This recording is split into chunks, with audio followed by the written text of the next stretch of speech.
একটি গরিব ছেলে, অভাব তার জীবনের নিত্যসঙ্গী, কিন্তু সে সবসময় নামাজ পড়ে, আল্লাহকে ভয় করে। একদিন তার মা অসুস্থ হয়ে পড়ল। ঘরে টাকা নেই, খাবারও নেই। ছেলেটার চোখে অসহায় পানি।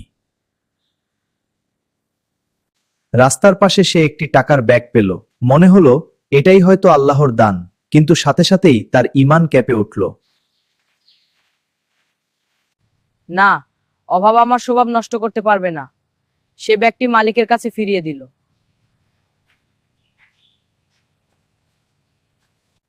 তোমার মতো সৎ মানুষ আজকাল পাওয়া কঠিন। এই নাও, তোমার মায়ের চিকিৎসার জন্য সাহায্য। ইয়া আল্লাহ, তুমি পরীক্ষা নাও কিন্তু পথ দেখাও।